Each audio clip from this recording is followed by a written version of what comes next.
آج ہم بھارت کی قومی تعلیمی پالیسی 2020 یعنی NEP 2020 کا گہرائی سے جائزہ لے رہے ہیں۔ ہمارے پاس اس پالیسی کا ایک جامع خلاصہ موجود ہے اور ہمارا مقصد یہ سمجھنا ہے کہ اس سے بھارتی تعلیمی نظام میں آپ کہہ لیں کہ کون سی بنیادی تبدیلیاں لانے کی کوشش ہو رہی ہیں۔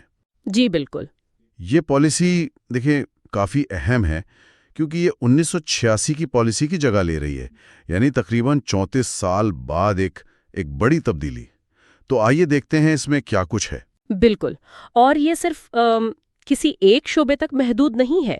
یہ تو اسکول کی بالکل ابتدائی تعلیم سے لے کر اعلیٰ تعلیم تک پورے سسٹم کو آزر نو ترتیب دینے کا ایک بڑا منصوبہ ہے۔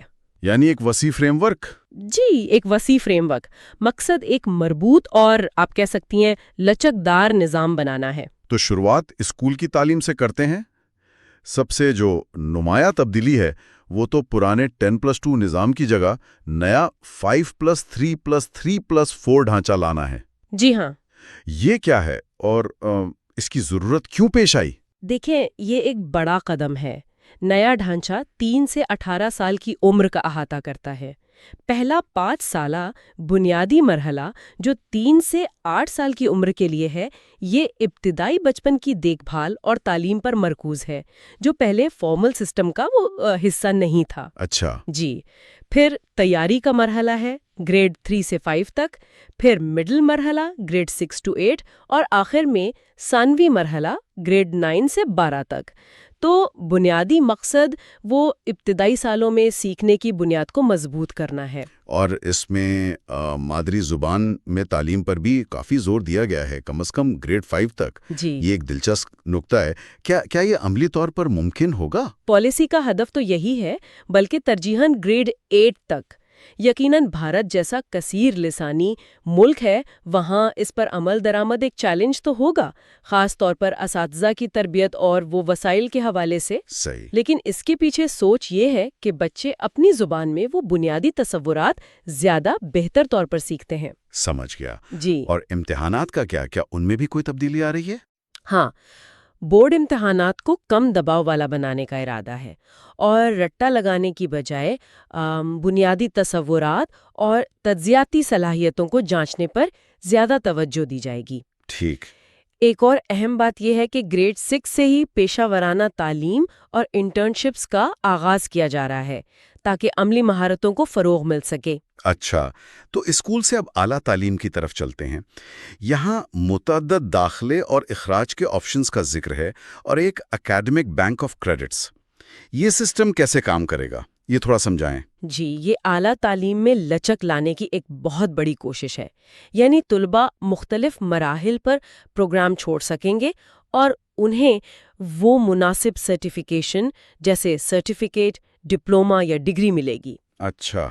اور اکیڈمک بینک آف کریڈٹس وہ ایک طرح کا ڈیجیٹل بینک ہوگا جہاں ان کے حاصل کردہ کریڈٹس جمع ہوتے رہیں گے، جنہیں وہ بعد میں کسی اور پروگرام میں یا اسی پروگرام میں واپس آ کر استعمال کر سکیں گے۔ تو مطلب تعلیم کا راستہ زیادہ لچکدار ہو جائے گا، روایتی سخت ڈگری پروگراموں سے ہٹ کر۔ بالکل، بالکل۔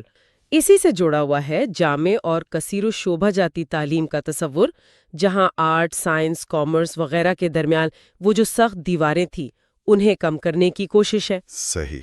پالیسی کا ایک بہت بڑا ہدف 2035 تک اعلیٰ تعلیم میں مجموعی اندراج کا تناسب یعنی GER، جو ابھی شاید 26-27% ہے، اسے بڑھا کر 50% تک لے جانا ہے۔ 50%؟ یہ تو بہت بڑا ہدف ہے۔ جی ہاں، یہ ایک بہت بڑا ہدف ہے۔ اور ان سب کو ریگولیٹ کرنے کے لیے ایک ہی ادارہ بنانے کی بات ہے۔ جی، قانونی اور طبی تعلیم کو چھوڑ کر باقی تمام اعلیٰ تعلیم کے لیے ایک single regulator, higher education commission of India یعنی HECI بنانے کی تجویز ہے۔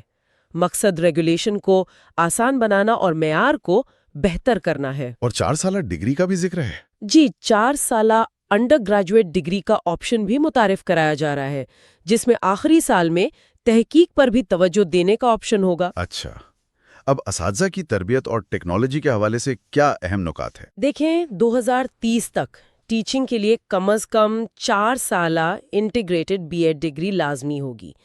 مقصد تدریس کے معیار کو بلند کرنا اور اساتذہ کی مسلسل پیشہ ورانہ ترقی پر بھی زور ہے۔ اور ٹیکنالوجی؟